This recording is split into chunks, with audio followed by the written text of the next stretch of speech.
چند باتیں میں چاہتا ہوں کہ ترکی کی تاریخ کے بارے میں بھی ظاہر بات ہے کہ یہ اس وقت تفصیل کے ساتھ تو بیان کرنے کا کوئی امکان نہیں ہے. چند باتیں میں چاہتا ہوں کہ سیلین فیچرز آپ حضرات کے سامنے آ جائیں. یوں سمجھیے کہ 13ویں صدی عیسوی، یہ 20ویں صدی عیسوی ختم ہو رہی ہے، آج سے 700 سال پہلے کے ماحول میں آپ جائیے. اس وقت خلافت بنو عباس کا خاتمہ ہوا. 1258 عیسوی میں فال آف بغداد، تاتاریوں کے ہاتھوں بغداد کی تباہی ہوئی اور خلافت بنو عباس کا چراغ گل ہو گئے. عربوں کی سیادت و قیادت اس وقت سے ختم ہو گئی. جو خلا پیدا ہوا وہ اس قوم نے پر کیا جن کے ہاتھوں عذاب آیا تھا.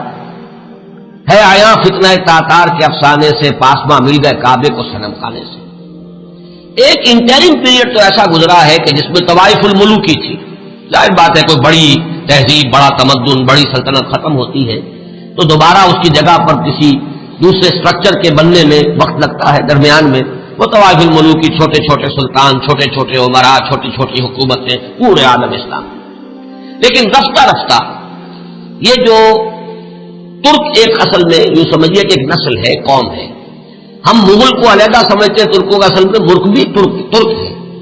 یہ سب ترکان ہیں، ان کی مختلف نسلیں ہیں. ترکان تیموری کو ہم مغل کہتے ہیں.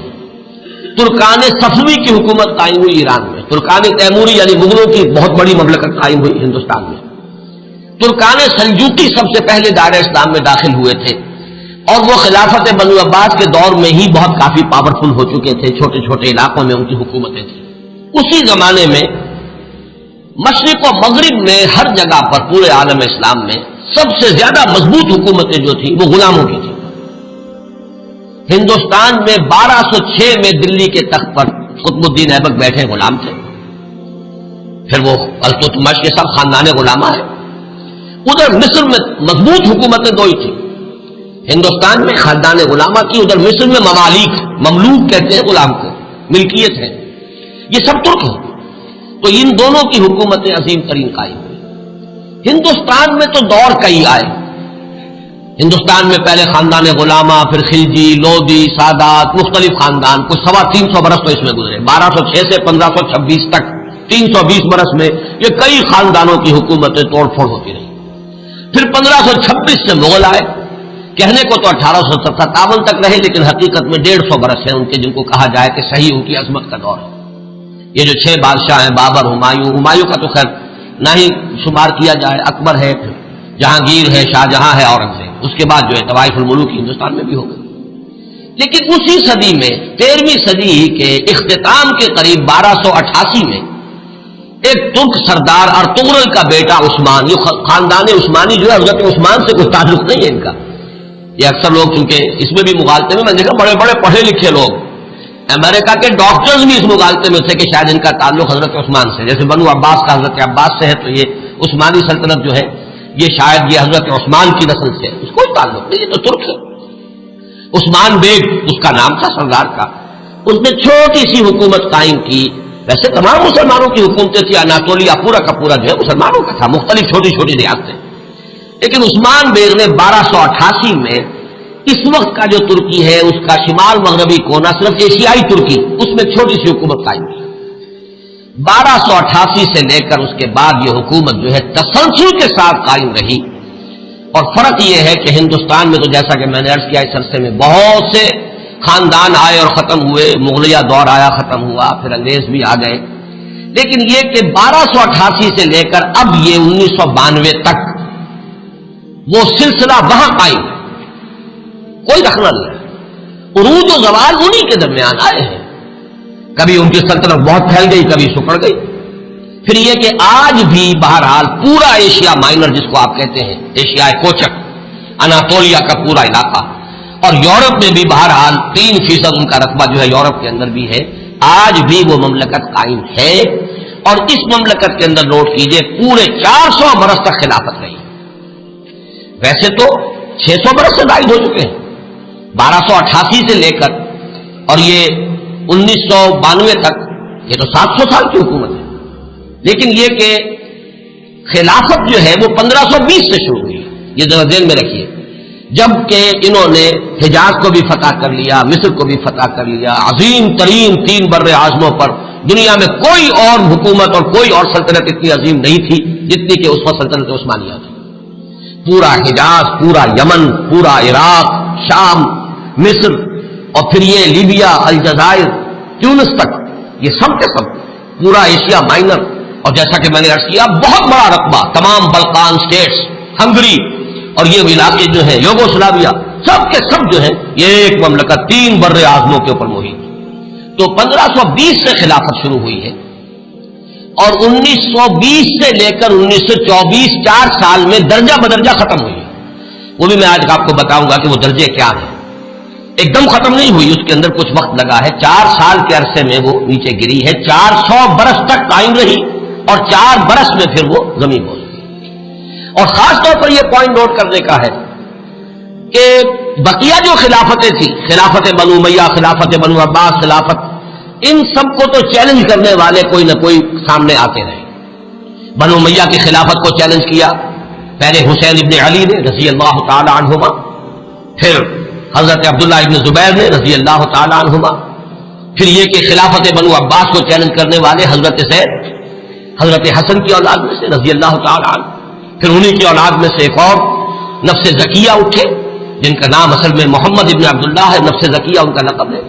تو ان خلافتوں کو چیلنج کرنے والے اٹھے ہیں، لیکن یہ بات نوٹ کر لیجئے پورے 400 برس میں پورے عالم اسلام میں ترکوں کی خلافت کو کسی نے چیلنج نہیں کیا، متفق علیہ خلافت پورے عالم اسلام نے، اگرچہ پورا عالم اسلام ان کی حکومت میں شامل نہیں تھا، خلافت کو مانتے تھے، جہاں کہیں کو حکومت بدلتی تھی وہاں سے منگواتے تھے اپنے لیے سند، اور پورے عالم اسلام میں خلیفہ کا نام لیا جاتا تھا خطبوں کے۔ تو اس اعتبار سے یہ بہت ہی ایک غیر معمولی بات ہے، 400 برس تک خلافت کا جاری رہنا، اور وہ اس شان کے ساتھ کہ اس کو کسی وہ انڈسپیوٹڈ مجمع علیہ متفق علیہ خلافت رہی۔ اس میں سے ذرا میں چاہتا ہوں کہ تھوڑا سا جغرافیہ کا بھی آپ اپنے ذہن میں اور وہاں کا جو مسئلہ ہے وہ جما لیجیے۔ اناطولیہ وہ تو آپ نے نقشے کے اندر دیکھا ہوگا، کافی بڑا رقبہ ہے، اور اصل 97% ترکی موجودہ جو ہے وہ اسی میں ہے، 3% جو ہے یورپ میں ہے۔ اس کی آبادی کوئی 5.5 کروڑ ہے، آبادی کے لحاظ سے پاکستان کا نصف ہے تقریباً۔ اس میں سے 1 کروڑ کے لگ بھگ صرف ایک شہر استنبول میں ہے۔ پورا ملک سطح مرتفع ہے، نہایت زرخیز، سرسب، شاداب، قابل دید، اونچائی نچائی، لیکن ہر جگہ پر آپ کو کہیں زمین ننگی نہیں ملے گی۔ دریا ہیں بکثرت، جھیلیں ہیں بکثرت میٹھے پانی کی، اور ابھی ہم نے وہاں پر جو کچھ معلوم کیا ہر شے ان کی اپنے ہاں موجود ہے، ہر اعتبار سے سیلف سفیشینٹ ملک ہے۔ اللہ تعالیٰ نے اپنی نعمتوں کی بارش اس طرح کی ہے، 6 دن ہم نے اس میں گزارے ہیں صرف ایک شہر استنبول میں، اور یہ میں نے عرض کر دیا کہ وہ پورے ملک کی 1/5 آبادی تو وہی ہے۔ یہ شہر شاید دنیا کے اس اعتبار سے خوبصورت ترین شہروں میں سے ہوگا کہ یہ ایک تو یہ کہ نگینے کی طریقے سے یہ یورپ اور ایشیا سنگم ہے اس کا جس پر واقع ہے۔ ایک سمندر ہے جو پورا ترکی کے اندر ہی ہے، بحر مارمورا، جسے ایک چھوٹی سی آبنائے ملاتی ہے بحیرہ اسود کے ساتھ، بلیک سی کے ساتھ، اس کو باسفورس کہتے ہیں۔ جنوب میں ایک لمبی سی گلی ہے پانی کی، ادرا دانیال ڈارڈینیلیز، وہ ملاتی ہے اسے بحیرہ روم سے، لیکن بحیرہ مارمورا جو ہے پورا کا پورا وہ ترکی کے اندر ہے گویا، یعنی یورپی ترکی اور ایشیائی ترکی کے مابین۔ اور استنبول شہر جو ہے وہ بہت خوبصورت، اور عظمت پارینہ اگر مسلمانوں کی دیکھنی ہو تو شاید دنیا کا کوئی اور شہر نہیں ہے کہ جو ہم پلہ ہو سکے، جتنی عظیم مسجد ہے، عالی شان مسجد ہے، اگرچہ اس وقت ان کی مینٹیننس نہیں ہے، برا حال ہے، خستہ حال ہے۔ حضرت ابو ایوب انصاری رضی اللہ تعالیٰ عنہ کا مقبرہ بھی بہت خستہ حالت میں، اس کے ساتھ جو مسجد ہے مغرب کی نماز ہم نے وہاں ایک ادا کی ہے، لیکن یہ کہ نظر یہی آیا کہ صرف وہی لوگ تھے کہ جو وہ ڈاکٹرز کا پورا گروپ آیا ہوا تھا، مقامی آبادی بہت کم، نہ ہونے کے برابر۔ اس اعتبار سے عظمت پارینہ دیکھنی ہو تب بھی جا کر دیکھیے، اور اسلام کی بیچارگی دیکھنی ہو تب بھی وہیں جا کر دیکھیے۔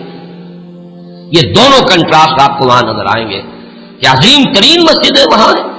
ہماری بادشاہی مسجد تو اپنے یعنی یہ سمجھیے کہ صحن کے رقبے کے اعتبار سے ہم کہہ دیتے ہیں دنیا کی سب سے بڑی مسجد ہے، لیکن وہ تو صحن ہے، باقی یہ کہ ان کے جو عظیم الشان ہال انہوں نے بنائے ہیں، جتنے عظیم، جتنے بلند، ان کو دیکھ کر انسان حیران رہ جاتا ہے۔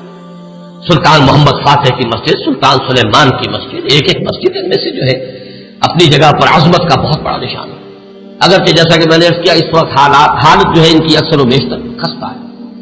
ایک دن کے لیے ہم برسا، ایک شہر برسا اس وقت کہلاتا ہے، یہ بروسا ہے پرانا، بے رے واو صاد ہے، اور جب سلطان ارطغرل کے بیٹے سلطان نے عثمان نے جب سلطنت قائم کی تھی تو پہلا دارالخلافہ یہی تھا۔